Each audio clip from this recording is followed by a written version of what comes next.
Bismillahirrahmanirrahim. Assalamualaikum warahmatullahi wabarakatuh. Apa kabar anakku soleh-solehah? Semoga kalian sehat walafiat. Oke, hari ini Bu Ita akan menyampaikan materi muatan pelajaran SPDP, yaitu tentang karya seni patung. Teknik pembuatan patung. Dalam pembuatan patung harus disesuaikan dengan bahan yang digunakan. Ada patung yang dibuat dari bahan lunak, misalnya tanah liat. Ada juga patung yang dibuat dari bahan keras, misalnya batu dan kayu. Setiap bahan memiliki teknik pembuatan yang berbeda-beda. Berikut beberapa teknik yang digunakan dalam pembuatan patung. Yang pertama, teknik putsir. Putsir adalah teknik yang membentuk bahan lunak dengan mengurangi bahan menggunakan alat putsir dan menambahkan bahan jika diperlukan. Alat yang digunakan untuk teknik putsir adalah putsir atau pisau sudip. Teknik putsir biasanya digunakan pada bahan berjenis lunak, misalnya tanah liat, lilin, dan sabun. Teknik yang kedua yaitu teknik pahat.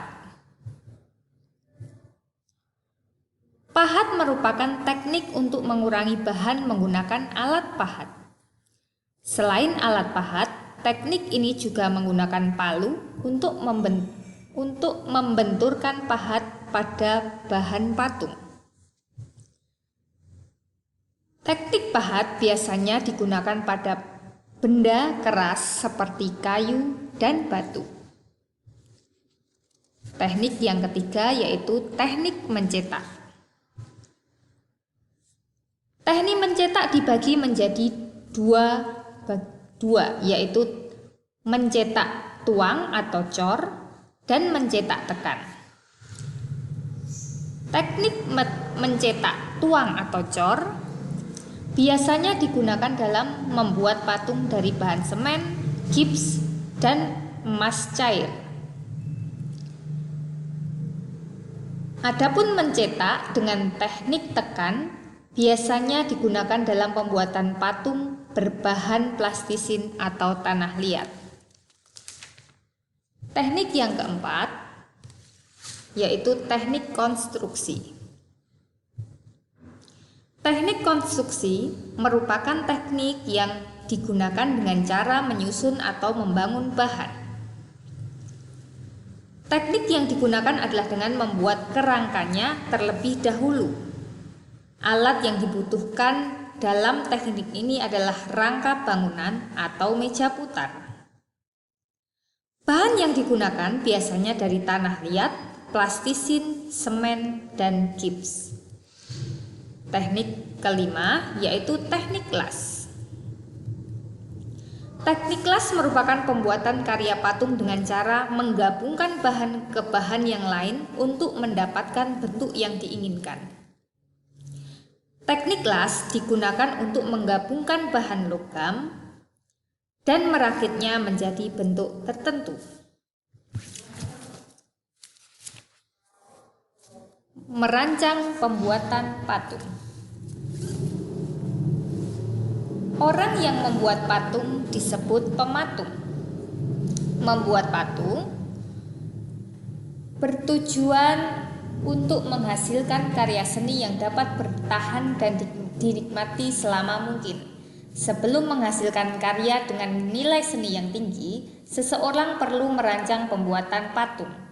Merancang pembuatan patung dilakukan sebelum kita membuat patung yang sebenarnya.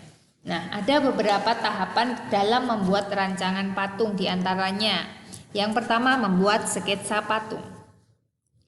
Sebelum membuat patung, sebaiknya kita membuat sketsa menggunakan pensil di atas kertas gambar. Buatlah sketsa rancangan patung sesuai keinginanmu.